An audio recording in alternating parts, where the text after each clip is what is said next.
So my training and background is in economics. I have a PhD from Harvard and a BA from Yale, and I was a professor in economics and finance statistics for a decade in California.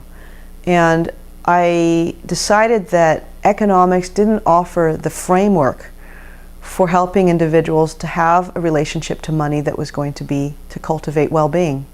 And I thought there has to be something more out there that will help individuals understand how to have a healthy relationship to money.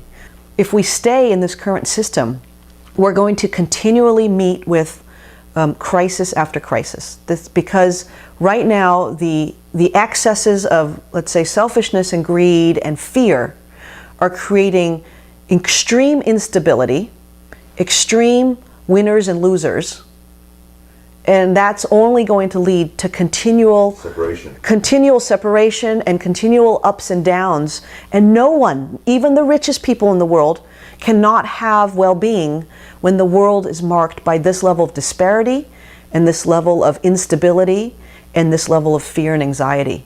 So we all as stakeholders have a vested interest in creating a globe where we can help to reduce that level of disparity between winners and losers, and that by itself is going to reduce the instability in the system, and it's going to by itself reduce the level of fear that human beings are experiencing, and by itself start to introduce a new way that people can start to relate to their lives and give them the courage to actually do more with their lives. But when we're stuck in survival mode and everyone's afraid of what's going to happen in the next moment, we can't relax.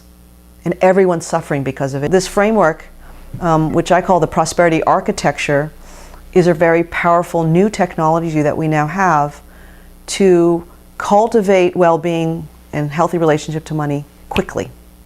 It's like tools, isn't it? It's really a tool. It's really a map for being able to first get a snapshot of where you are as an organization or as an individual or as a nation. Where are we? We can actually just give ourselves a rating on each of these different areas.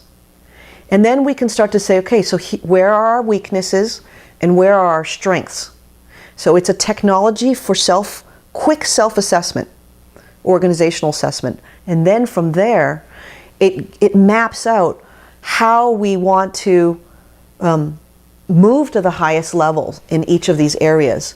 So internally, the organization can do work to cultivate its own prosperity mindedness, its own way of relating to money in the healthiest way possible. And there's a framework to be a proponent of this prosperity architecture, not only for the globe, but for your own organization. It's going to take a visionary, because I will acknowledge that the gap between where we are today and this vision is pretty wide.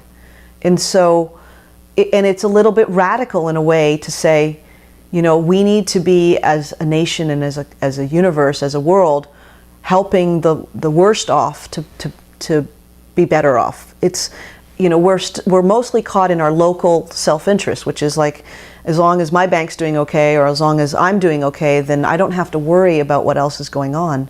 But we have to understand what the sources of global instability is, and it's the kind of fear that we're all gripped by, and that's creating the booms and bust cycles. The kind of leader we would need is someone who's brutally honest about themselves, about the country, about their organizations, and who also has the ability to have vision and the courage to say, hey, this is the right thing to do.